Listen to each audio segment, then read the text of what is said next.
the best of the week on Relevant Radio. But when we apply the church's teaching about the unity of soul and body, it provides a rudder for us to use as we traverse the tumultuous waves of discussions about gender. There is a dense and almost impermeable fog that the present conversations about maleness, femaleness, gender, and transgender produce. We must always speak with charity and sensitivity, but we must also always speak with clarity. It's the Drew Mariani Show on Relevant Radio. Yeah, that was really well said. My guest, Dr. Linda Couri, is nodding her head like, wow, was that me? It's weird hearing yourself on the radio, isn't it, Doctor? I had no idea that was going to happen. That sounds great. That was well said, very eloquent. Dr. Couri right now, we're going to be hearing a little bit of her story. We'll also talk a little bit about gender, because there is a connection between what I think is I call it a diabolic disorientation, a real disconnect in rational thinking. I think we've lost reason in the way that we think and the way we conduct ourselves today, and that's why we get into this big mess. And we see that the byproduct of that, this gender dysphoria or this confusion, this warping over gender. She's an assistant professor of pastoral theology at the University of St. Mary of the Lake, otherwise known as Mundelein Seminary, and it's great to have her here with us.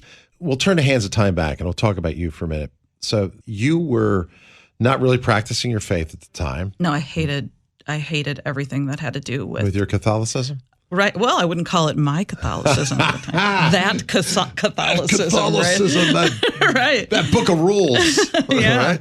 You're agnostic, I take it, at that time? I think agnostic is just kind of a lame way of claiming a title when you're just like, I don't know what to think about it. That's a good point. You want to understand, you need meaning, questions. Right. Arise in the human heart and in the mind that make you really wonder. And without God as my compass, right, it's easy to get lost.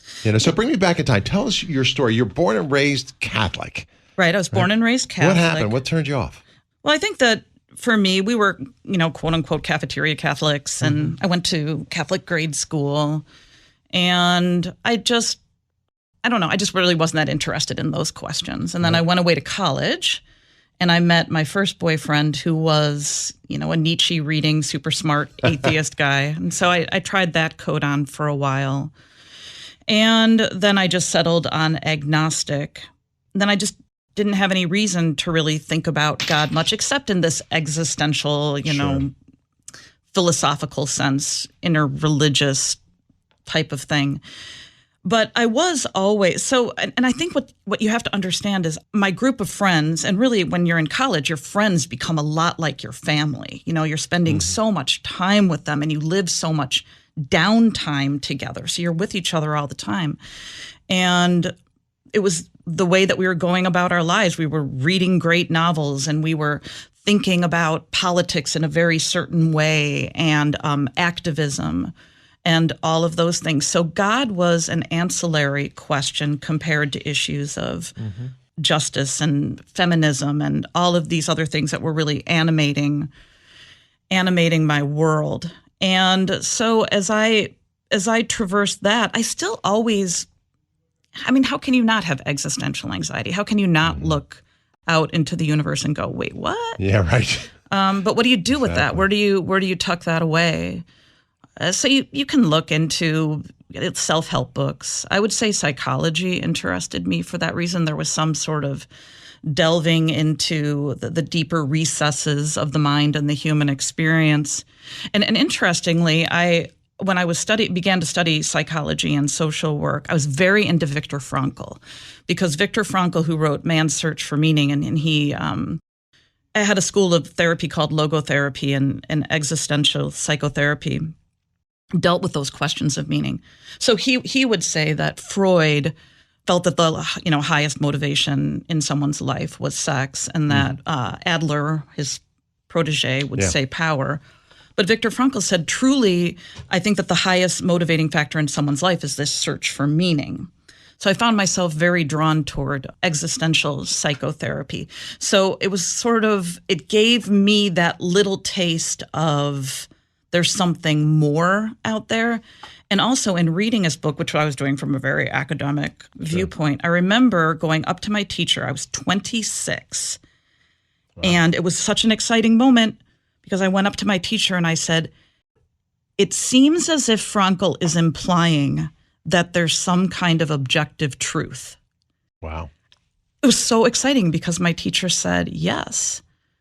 And I cannot even tell you, like, I remember that moment because what it's like to be living, I was trying so hard to be a good person and not be judgmental and to realize that everything is contextual and subjective. And once you start going down that road too much, it's where we end up now, where there's no objectivity. So just that moment when that professor who I admired said, yes, he is claiming that there's an objective truth, that's when I started to relax.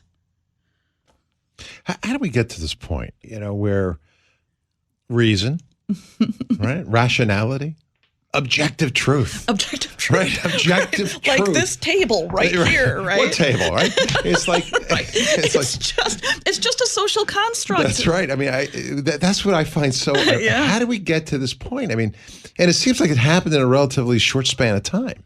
Well, I think what's helpful is to see how it's been really, it seems short, but it's kind of like, I imagine, somebody's at a marathon and they're slogging, and maybe those last few feet just go really fast because they push themselves hard. That's what the last, I would say 10 years feel like. It feels like it's moved fast, but it's been a slow burn all the way up to here. It's wild. I have this philosophy that, the pendulum can only swing so far in one direction before it's got to come back in the other. And just on a societal type of observation, we saw this movement to defund the police in Minneapolis and all these other places. Citizens eventually, Seattle, whatever city you want to look at, eventually they realize that's probably not a good idea, right? As crime increases and they have to hire private security and all sorts of businesses can't stay open. So things tend to swing back. I felt the same thing when it came to even the redefinition of marriage, to be honest with you. I tend to think that, that was a bad decision. And a lot of people say, oh, love is love. And, two people should be able to do that. But how far will that swing? And you go from saying, okay, if marriage is not between a man and a woman, it's between whoever you want it to be, then why can't it be between a man and a boy? Or why can't we have polygamy or polyamory? And why can't the whole construct of what marriage is changes, right? So I think eventually you see the bad fruit of it and people are saying, hey, this is wrong, and things will eventually come back. But I don't know how bad or how far to one direction things have to go before that gets corrected. Yeah, I mean, I tend to think that in the case of, let's say, transgender issues, I think that there's going to be a certain point, there's going to be so many law cases in which at that point people are going to go, oh my gosh, that was crazy. And I think that that's just going to push things as people's horrific human experience with having gone through surgeries at a time that are irreversible. I think that will happen, and that'll at least wake some people up.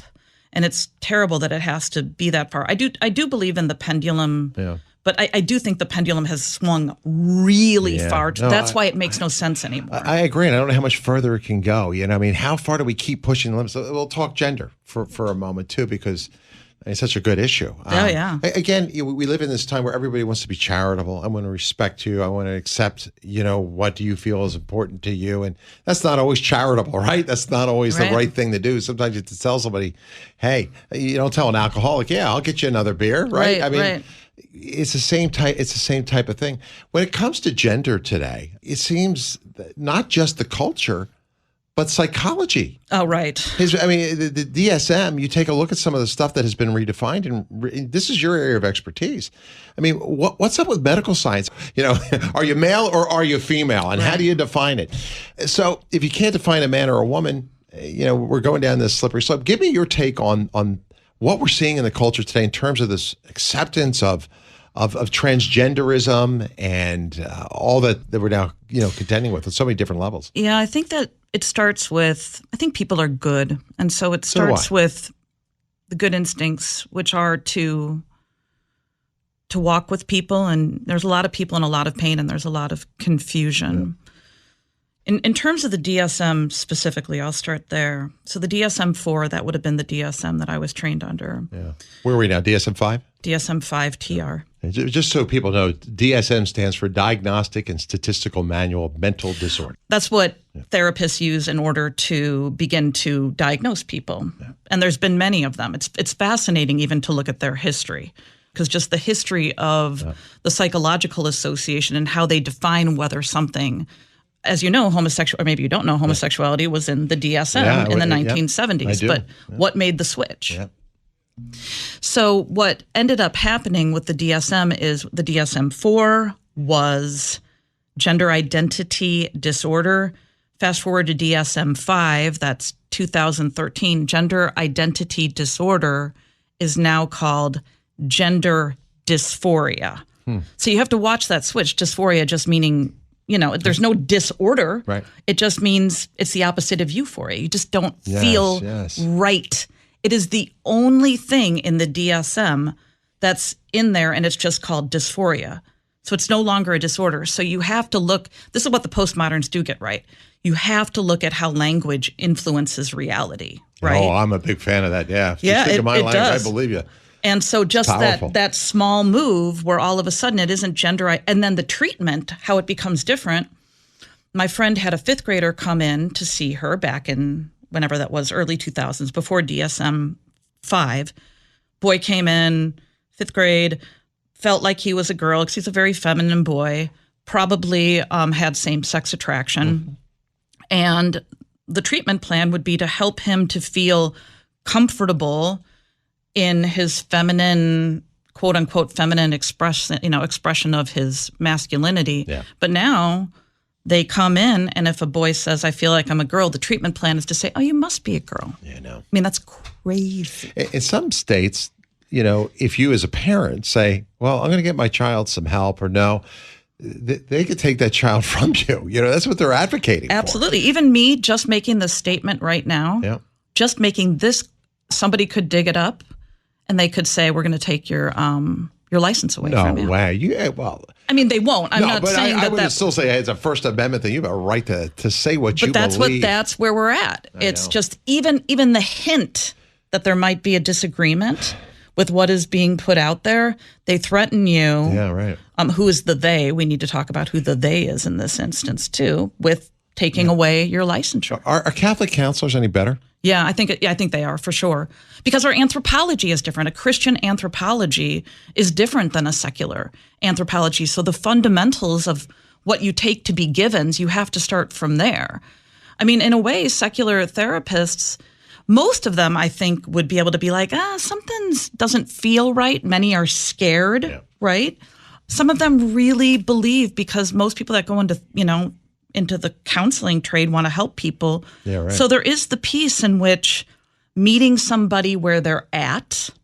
This is the main thing that I stretch through all of my teaching at the seminary and in the master's degree programs for lay people, is discerning the difference between meeting someone where they're at and, when you accompany someone, Chaput said this, when you accompany someone, you can accompany them, but you don't accompany them off a cliff. So it's the tension between meeting someone where they're at. St. Paul, we fed you milk rather than giving you meat. And the other extreme of accompanying them off a cliff. Hey, this episode of the Drew Mariani Show is on the Relevant Radio app. The Relevant Radio app is completely free, and it's updated daily with fresh articles, podcasts, and prayers. So don't delay. Download the app today. Thanks for listening.